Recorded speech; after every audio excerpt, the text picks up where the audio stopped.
Hi everybody, it's Lyn from Lyn's Crafts. This time I'm gonna attempt to show you how to make these faux skeletonized coral beads. Now, if I could get a good shot, you'll see that they have layers throughout the cross section of the coral, just like the real skeletonized coral does. So once again, I've got the white and the translucent.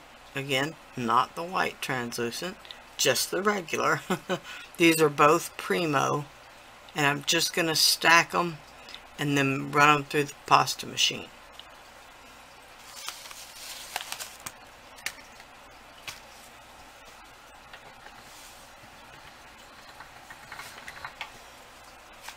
Okay. Now I'm going to crank my pasta machine down to about a 7, which is second from the thinnest setting.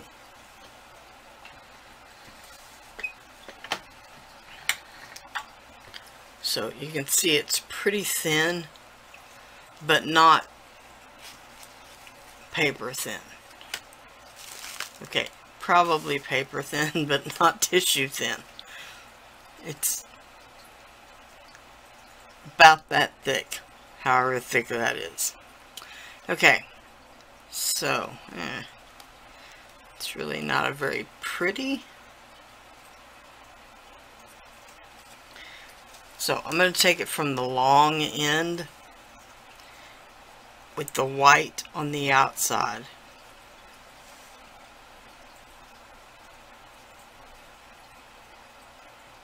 And I'm just going to attempt to roll it, which again will be more like a fold when you first get started anyway.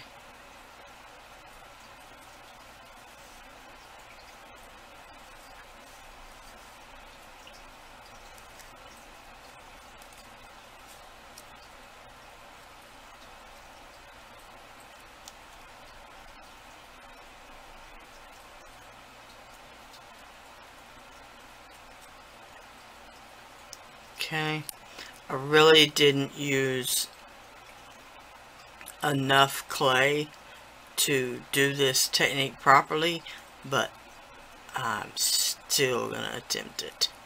So what I'm going to want to do is to condense this clay back down.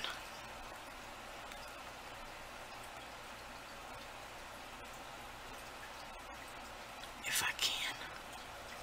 And make it thicker.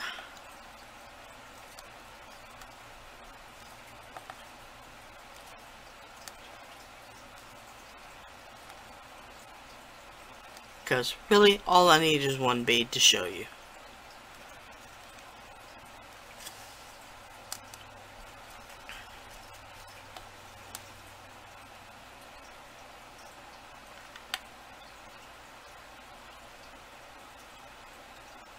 There we go.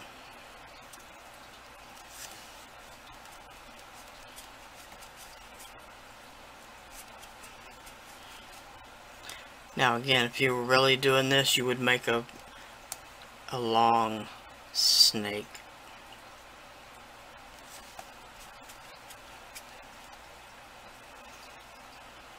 Okay, please excuse all the dirt that's on my table for some reason.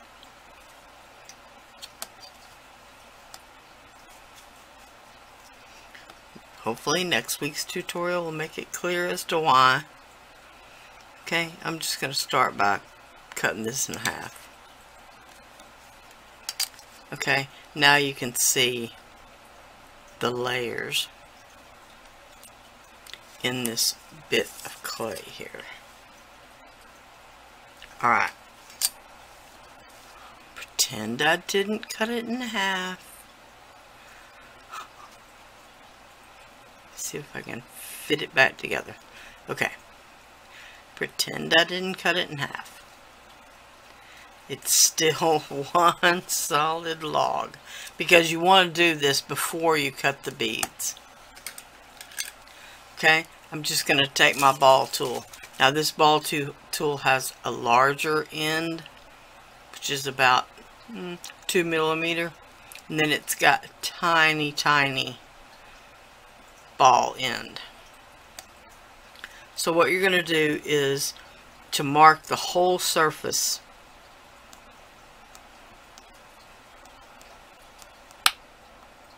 Starting with the larger end.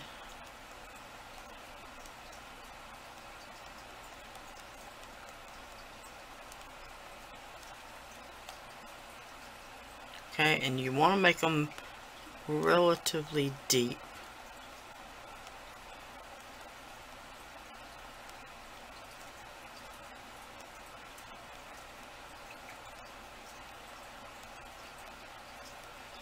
When you're working with a snake 8 or 10 inches long, it does take time.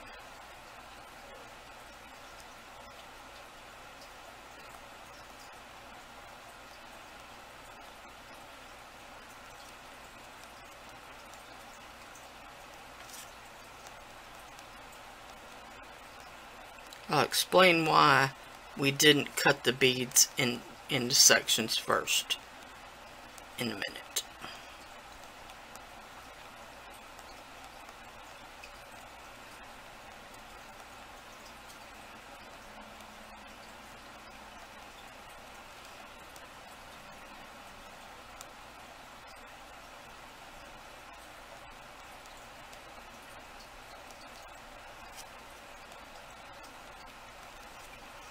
Alright, that's a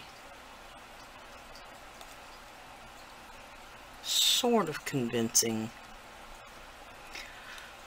looking skeletonized coral right there. You could stop there if you chose. But if you go back with the smaller end and just kind of fill in some of the spaces that get left behind, it'll get even more convincing.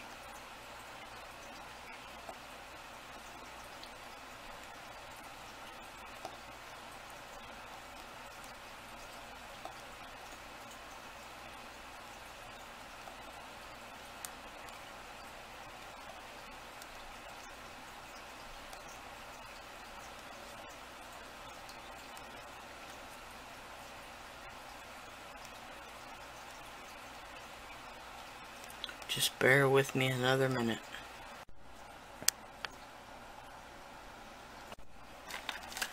Okay, now you can see the reason why I didn't cut the beads until after I had put the texture on them. Because then you'll cut through some of the texture. It'll look more like the beads have been sawed. If you tried to put the texture on after you'd already cut the beads, you would distort the edges of the bead when you cut them. I mean, when you put the texture on. Okay? So, that is that for this tutorial. I'm sorry it was so short this time. Please like, share, and subscribe. The links to my social media sites and to my shop are down below. I believe that's it. So, bye for now.